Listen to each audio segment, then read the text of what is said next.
Hello everyone, আমি দীপা চলে এসেছি তোমাদের সাথে নতুন একটা ভিডিও নিয়ে। তো এটা ছিল 30 জুনের কাজ। সেদিন আমার দুটো লোকেশনে কাজ ছিল। ফার্স্ট ছিল রেজিস্ট্রি ব্রাইড, সেকেন্ড ছিল আরও দুটো পার্টি মেকআপ, যার লোকেশন ছিল হালিশহর। এই যে আমার হেল্পিং হ্যান্ড প্রিয়া আমার জন্য ওয়েট করছিল। আমার যেদিন একটু কাজের চাপটা বেশি থাকে সেদিন আমি হেল্পিংয়ের জন্য ওকেই নিয়ে নিই। ওই আমার হাতে হাতে হেল্প করে দেয়। এই যে আমার ফার্স্ট ক্লায়েন্ট বসে পড়েছে, ও কিন্তু খুবই মিষ্টি। আজ এই দিদিরই রেজিস্ট্রি ম্যারেজ, যার লোকেশান ছিল হালিশহর জেঠিয়া। নেক্সট লোকেশানও আমার হালিশহরের মধ্যেই ছিল, যার জন্য টেনশনটা একটু কম ছিল।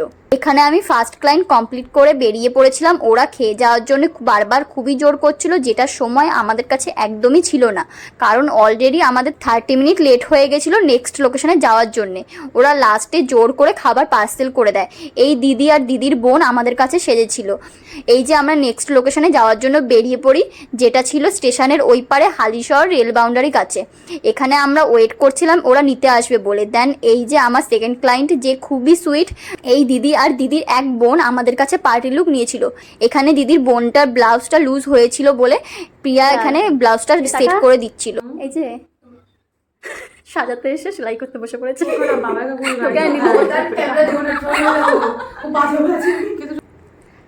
এখানে আমরা খুবই মজা করে হাসাহাসি করে গল্প করে কাজটা করছিলাম। আর লাস্টে বাড়ি আসার সময় খুবই বৃষ্টি পড়ছিল, যার জন্য আমি আর কোনো ভিডিও নিতে পারিনি। এই দিদির কিন্তু আমার কাছে 2 জুলাইও বুকিং আছে। সেদিন 2 জুলাইয়ের লুক দেখার জন্য অবশ্যই কিন্তু আমার নেক্সট ভিডিওর জন্য ওয়েট করতে হবে। আর এটা ছিল ফার্স্ট ক্লায়েন্টের ফাইনাল লুক।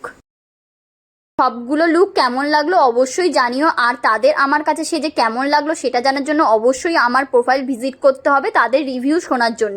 তোমরাও যদি তোমাদের স্পেশাল ডেতে এরকম সুন্দর সুন্দর লুক পেতে চাও অবশ্যই আমার সাথে কন্ট্যাক্ট করো। আজকের মতো টাটা সবাইকে, ভালো থেকো, সুস্থ থেকো, দেখা হবে আবার নতুন কোনো ভিডিওতে।